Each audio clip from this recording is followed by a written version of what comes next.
রোজগার করছেন, কিছুতেই সঞ্চয় করতে পারছেন না, ঠিক মাস শেষ হতে না হতেই বন্ধু বান্ধবদের কাছে হাত পাততে হচ্ছে, এমনটা কি? যদি এমনটা হয়ে থাকে, আজকের কথাগুলো আপনার জন্য।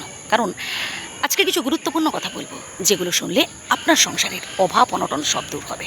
শুনুন কথাগুলো। ভাই, সর্বপ্রথম যেটা করতে হবে তা হলো আয় বাড়াতে হবে। সৎ উপায়ে কঠোর পরিশ্রম করে যাতে দু পয়সা বেশি রোজগার করা যায় এই চেষ্টা করুন, তবেই তো সংসার থেকে অভাব অনটন দূর হবে। আপনি যদি আলস্যে দিন কাটান, আপনি যদি কুঁড়ে হয়ে ঘরে বসে থাকেন, তো সংসারের অভাব অনটন কী করে দূর হবে? এর পরের পয়েন্টটা আরও গুরুত্বপূর্ণ ভাই। স্বপ্নকে বাস্তবায়িত করার কথা ভাবুন। আর এর জন্য চাই রুটিন মাফিক কাজ করা, পরিকল্পনা মাফিক সামনের দিকে এগোনো। কাজ তো সবাই করে, গাধাও করে, ঘোড়াও করে। ঘোড়ার মতো হয়ে ওঠার কথা ভাবুন। সব সময় পজিটিভ চিন্তা করবেন, আমি পারবো, আমার দ্বারা সম্ভব হবে।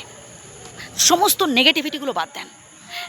কখনো জীবনে হতাশ হবে না। জীবনে দুঃখ থাকবে, জীবনে কষ্ট থাকবে, সব কিছু মিলেমিশেই জীবন। জীবনে আনন্দ থাকবে, সুখও থাকবে। আপনি সুখটাকে গ্রহণ করবেন আর দুঃখটাকে বাদ দিয়ে দেবেন, এমনটা করলে হবে না। দুঃখটাকেও খুশি মনে গ্রহণ করুন, তবেই দেখবেন আপনি জীবনটাকে এনজয় করতে পারবেন। এর পরের পয়েন্টটা আরও গুরুত্বপূর্ণ, তা হলো অল্প হলেও সঞ্চয় করে রাখুন।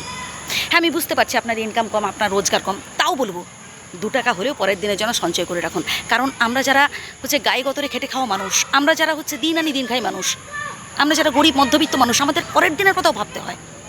আজকে উপার্জনের সবটাই যদি খরচা করে ফেলি, ভাই পরের দিন যখন আমার কাজবাজ থাকবে না, তখন আমার সংসারটা চলবে কী করে? তাই অল্প হলেও পরের দিনের জন্য সঞ্চয় করে রাখতে হবে। এর পরের পয়েন্টটা আরও গুরুত্বপূর্ণ, তা হলো অল্প সন্তুষ্ট হন। আপনার যতটুকুন আছে, বিধাতার কৃপায় আপনি যতটুকুন উপার্জন করেছেন, সেটাই আপনার কাছে অনেক। তাতেই খুশি থাকার চেষ্টা করুন। কে কী করলো এটা না ভাবে আপনি নিজে কতটুকু ডেভেলপ করতে পেরেছেন এটা ভাবুন না। অপরের সাথে তুলনা করা বন্ধ করুন। কে 10 তলা বিল্ডিং করে ফেললো, কে চার চাকা কিনে ফেললো, আর আমি পারলাম না, হাহুতাশ করে টেনশন করে ঘরের মধ্যে দ্বন্দ্ব বাঁধিয়ে কোনো লাভ নেই। বরং নিজেকে মোটিভেট করুন, হ্যাঁ আমিও একদিন পারবো, আমিও একদিন 10 তলা বিল্ডিং করব, আমিও একদিন 4 চাকা করতে পারবো।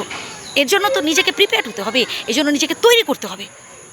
টেনশন করে কোনো লাভ নেই, বিন্দাস থাকতে হবে, নিজেকে বিন্দাস রাখতে হবে। দেখুন, যদি তুলনা করতে হয় না, তুলনা করুন তাদের সাথে যাদের আর্থিক অবস্থা আপনার থেকেও খারাপ, যারা আপনার থেকেও পিছিয়ে আছে, তুলনা করুন তাদের সাথে। তাহলে আপনি বুঝতে পারবেন যে কত মানুষ কত কষ্টে রয়েছে।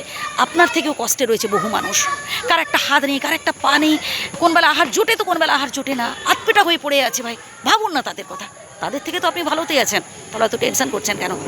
বরং বিধাতার কাছে প্রার্থনা করুন, বাকিটা জীবনে যেন এভাবে আপনি সুখে আনন্দে কাটিয়ে দিতে পারেন। সবার সাথে মিলেমিশে থাকুন। যত নিজের মধ্যে কামনা বাসনা লোভ এই জিনিসগুলো কম হবে, তত আপনি দেখবেন হ্যাপি হতে পারবেন। বহু সাধনা করে ভাই মনুষ্য জীবন আমরা পেয়েছি ভাই, তাই জীবনটাকে এনজয় করার কথা ভাবুন। যতটুকুন আছে ভাই, আপনার যতটুকুন আছে, আপনি যতটুকুন পেয়েছেন, সেটাই আপনার কাছে অনেক। এটাই ভাবুন, তবেই দেখবেন আপনি আনন্দে থাকতে পারবেন এবং সংসারের অভাব অনটন সব দূর হবে।